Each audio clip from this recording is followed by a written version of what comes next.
தேவனுடைய நாமம் மையப்படுவதாக.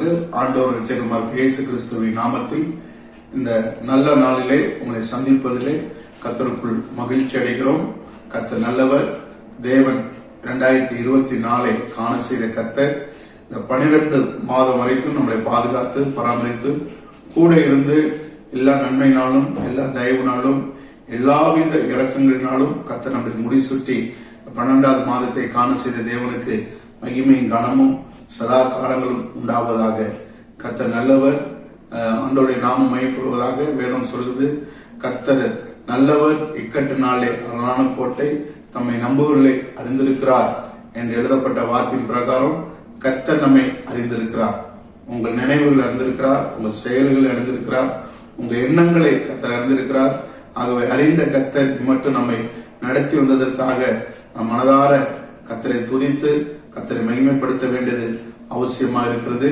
கர்த்தருக்கு ஸ்தோத்திரம். இந்த நாளிலே இந்த மாதத்திலே நம்ம தேவ சமூகத்திலே அதிகமாய் காத்திருக்கிற ஒரு மாதம், தேவனை நோக்கி அதிகமாய் ஜெபிக்கிற ஒரு மாதம், தேவனுக்கு நன்றி செலுத்துகிற ஒரு மாதமாக இருக்கிறபடினாலே கர்த்தர் கடந்த 11 மாதங்களிலே நாம் ஆண்டவருக்கு செய்த காரியங்கள், எடுத்த முயற்சிகள் எல்லாவற்றிலும் ஒருவேளை நீங்க மனம் சோர்ந்து போயிருக்கலாம். இருப்பினும் ஒரு மாதத்தை கர்த்தர் கொடுத்திருக்கிறார். இந்த மாதத்திலே நம்முடைய மன சோர்வுகளை அகற்றி நம்முடைய எதிர்பார்ப்புகளை பரலோகத்தின் தேவன் தாமே நிறைவேற்றி நம்மை ஆசீர்வதிக்க அவர் போதுமான நல்ல ஆண்டவராக இருக்கிறார். விசுவாசம் தான் நமக்கு முக்கியம். விசுவாசத்தோட இந்த மாதத்தை நமக்கு வேண்டிய எல்லா நன்மையினாலும் அவர் நிறைய செய்ய அவர் போதுமானவராக இருக்கிறார். இந்த மாதத்திற்காக தேவ சமூகத்திலே காத்திருந்த போது, ஜெபித்த போது கர்த்தர் சொன்ன ஒரு காரியத்தை உங்கள் முன் வைத்து என் வார்த்தையை முடித்துக் கொள்ள நான் விரும்புகிறேன். கர்த்தர் நல்லவர். எரேமியா எழுதின தீர்க்கதரிசன புத்தகம் 33ஆம் அதிகாரம் 3வது வசனம். 33ஆம் அதிகாரம் 3வது வசனம். எரேமியா தீர்க்கதரிசன புத்தகம். என்னை நோக்கி கூப்பிடு, அப்பொழுது நான் உனக்கு உத்தரவு கொடுத்து நீ அறியாததும் உனக்கு எட்டாததுமான பெரிய காரியங்களை உனக்கு அறிவிப்பேன்.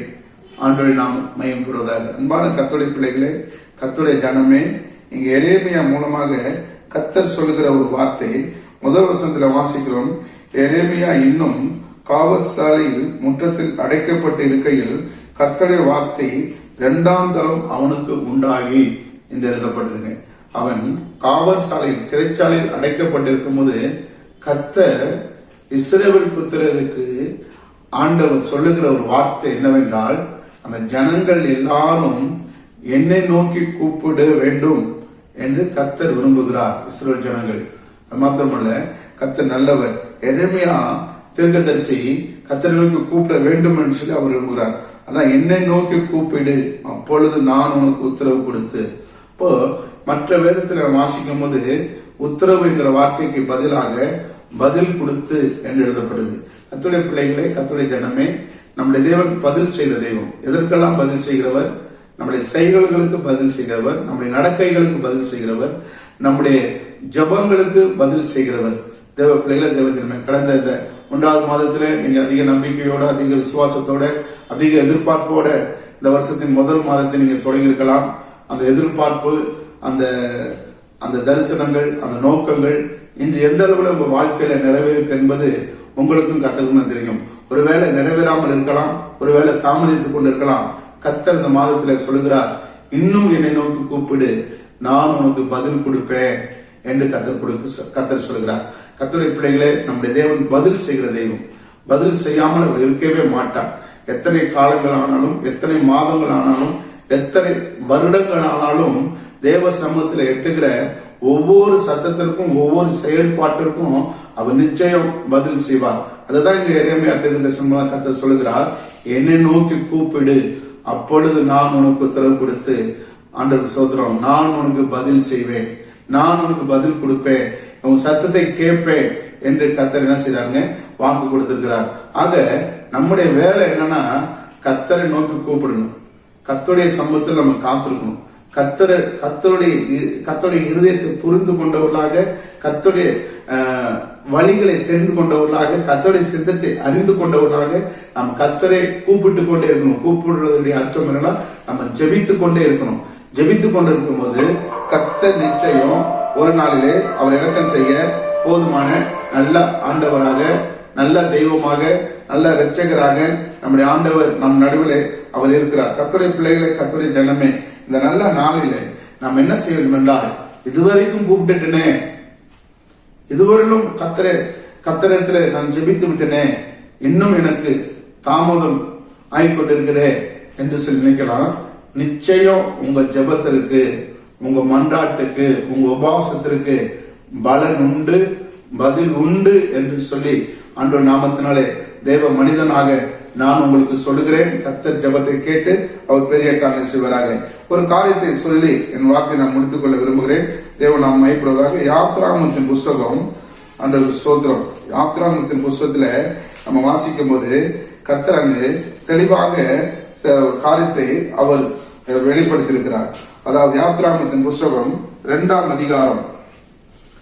அதிகாரத்துல 24-25 வசனம்.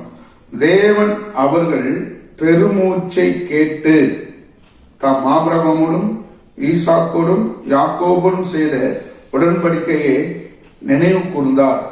தேவன் இஸ்ரவேல் புத்திரரை கண்ணோக்கினார், தேவன் அவர்களை நினைத்தள்ளினார் என்று சொல்லப்படுகிறது. அப்போ நினைவு கூர்ந்தார், நினைத்தார் என்று எழுதப்பட்டிருக்கிறது. எப்ப நினைத்தார் என்று பார்க்கும்போது 23ஆவது வசனத்துல வாசிக்கிறோம். சில காலம் சென்ற பின்பு எகிப்தின் ராஜா மரித்தான். இஸ்ரவேல் புத்திரர் அடிமைத்தனத்தினால் தவித்து முறையிட்டுக் கொண்டிருந்தார்கள். அவர்கள் அடிமைத்தனத்திலிருந்து முறையிடும் சத்தம் தேவ சந்நிதியில் எட்டினது. தேவ பிள்ளைகளே, தேவ ஜனமே, அடிமைத்தனத்திலிருந்து முறையிடுகிற சத்தம் தேவ சந்நிதியில் எட்டினது. இன்றைக்கு கர்த்தருடைய பிள்ளைகளே, கர்த்தருடைய ஜனமே, இன்றைக்கு உலகம் நம்மளை வஞ்சித்துக் கொண்டிருக்கிறது. உலகம் நம்மை அடிமைத்தனத்துக்குள் மாற்றிக் கொண்டிருக்கிறது. பலவிதமான அடிமைத்தனங்கள், பலவிதமான சிற்றின்பங்கள், பலவிதமான ஆவிகளுடைய அடிமைத்தனத்துல இன்னைக்கு உலகம் சிக்கி தவித்துக் கொண்டிருக்கிறது. இங்க என்ன சொல்லப்பட்டுன்னா, 430 வருஷம் அவங்க அடிமைகளா இருக்காங்க. இப்போ தேவ பிள்ளைகள், தேவ ஜனமே, அந்த 430 வருஷமாக அவங்க முறையிட்டு கொண்டே இருக்கிறாங்க, கூப்பிட்டு கொண்டே இருக்கிறாங்க. தேவ சந்நிதியில் அந்த சத்தம் போய்கொண்டு இருக்குது. ஆனால் நேரமும் காலமும் எப்ப வருது என்றால், முன்னாடியே கர்த்தர் ஆபிரகாமுக்கு சொன்னது போல அப்பதான் அந்த நிறைவு வருதுங்க. அப்போ தேவ சமூகத்துல ஒரு நிறைவு வர வரைக்கும் தேவன் தாமதித்துக் கொண்டிருப்பார். அந்த நாள் வந்த உடனே எல்லாவற்றையும் அவர் சரி செய்வார். இப்போ போன வருஷத்துல இருந்தே அவங்க ஆண்டவரே எங்களை ரட்சியும், ஆண்டவரே எங்களை விடுவியும், இப்படி நாங்க கஷ்டப்படுறோமே, இப்படி வேதனைப்படுறோமே என்று சொல்லி அவங்க வேதனையை தேவனுக்கு தெரியப்படுத்திக் கொண்டே இருக்காங்க.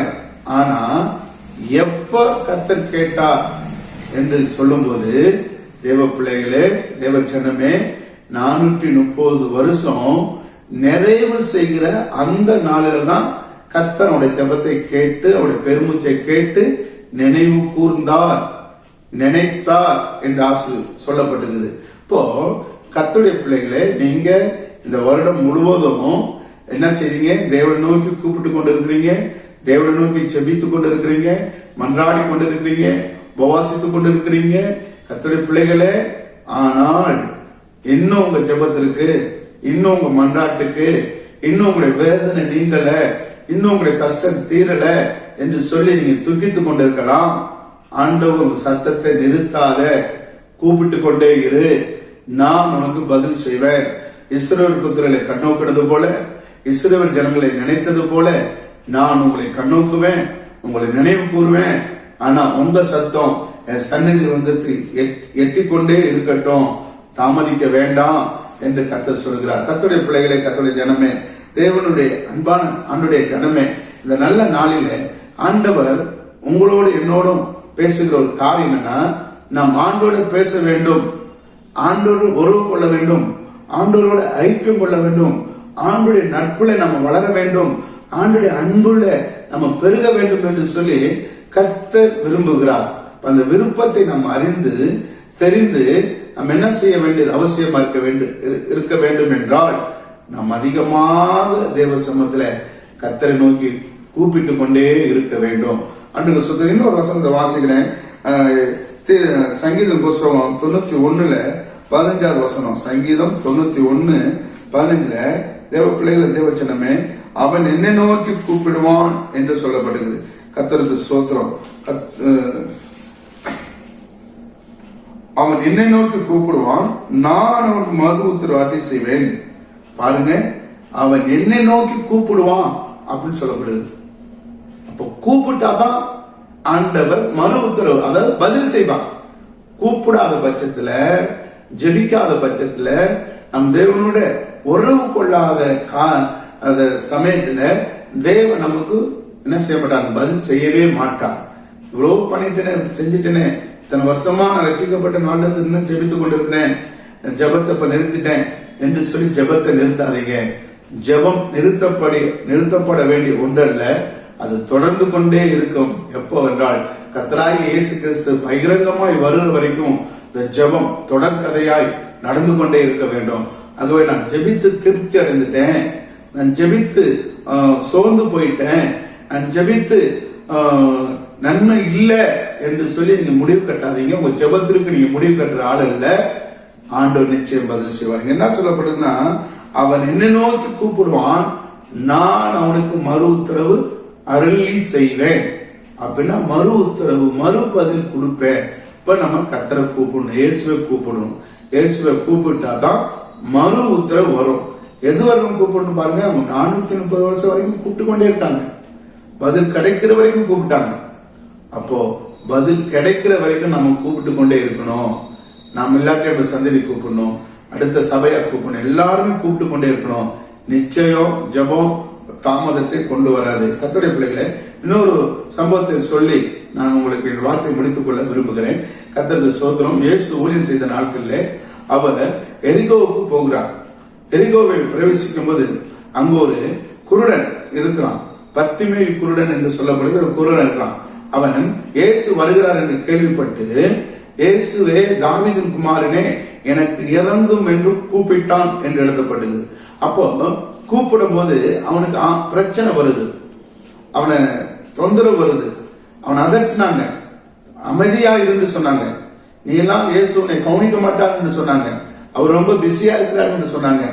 ஆனா அவன் கூப்பிட்டு கொண்டே இருந்தான்.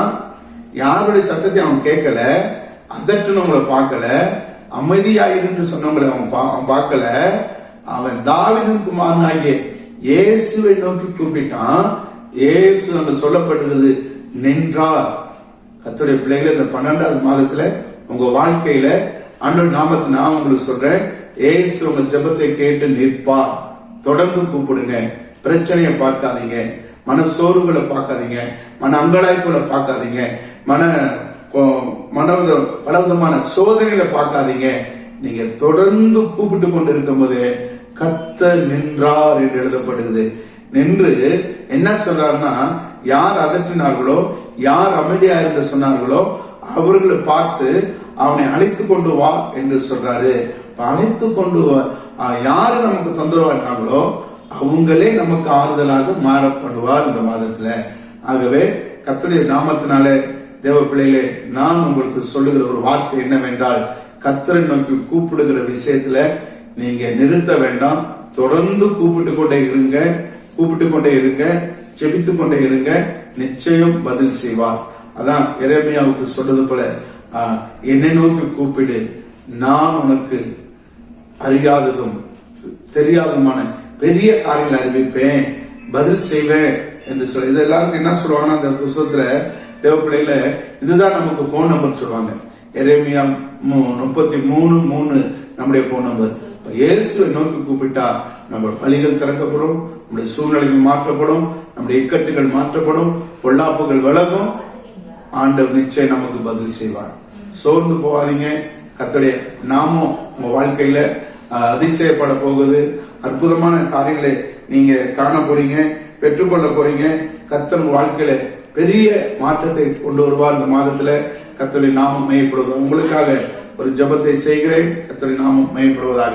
சர்வ வல்லமையுள்ள தேவனே, இயேசு கிறிஸ்துவின் நாமத்தினாலே உங்க முகத்தை நோக்கி நாங்கள் பார்க்கிறோம். பொழுதும் தேவனுடைய நாமத்தினாலே இந்த வார்த்தையை கேட்கிற ஒவ்வொரு வாழ்க்கையிலும் கர்த்தர் அற்புதம் செய்வீராகப்பா. கர்த்தர் ஒரு மாற்றத்தை உண்டு பண்ணுவீராக. எத்தனையோ முறை நோக்கி கூப்பிட்டுட்டாங்க, எத்தனையோ முறை உங்க முகத்தை அவங்க பார்த்துட்டாங்க.